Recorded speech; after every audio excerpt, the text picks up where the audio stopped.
Hey team, Jen here. Welcome to week 2.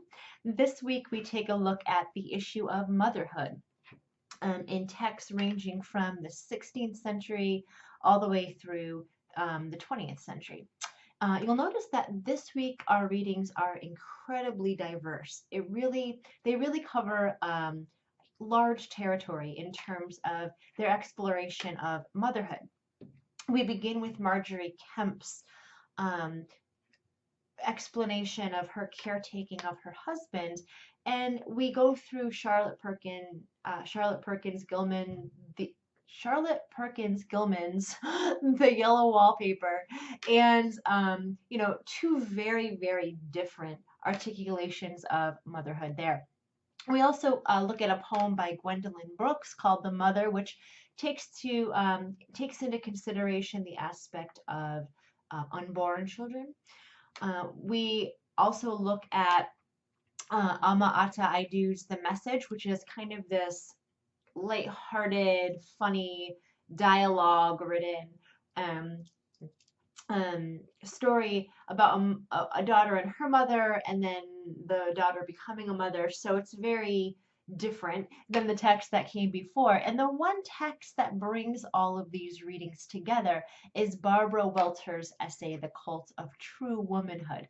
So no matter where you read Welter in your exploration of these texts this week, you want to keep in mind that Welter is the glue that sutures these texts together, and that the cult of true womanhood is going to make an appearance in your deliverables for this week. So taking a look at your deliverables this week, you have your second forum post, and I highly recommend that you take any advice that I gave you in forum 1, or if you've already received a grade on forum 1, to really take that to heart, taking a look at how you scored on the rubric to help you to better construct your response this week.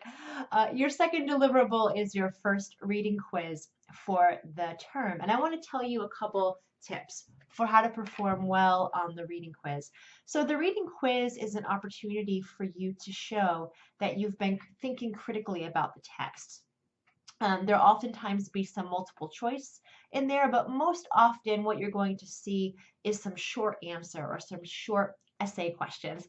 And I really love to see students quoting directly from the primary text on their answers for the short answer questions.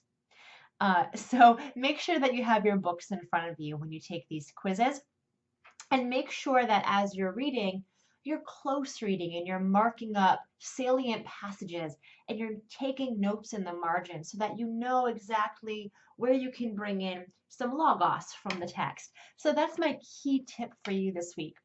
I hope that's helpful, and as usual, feel free to follow up with me this week in online office hours or through email. I hope you guys have a great week. Bye for now.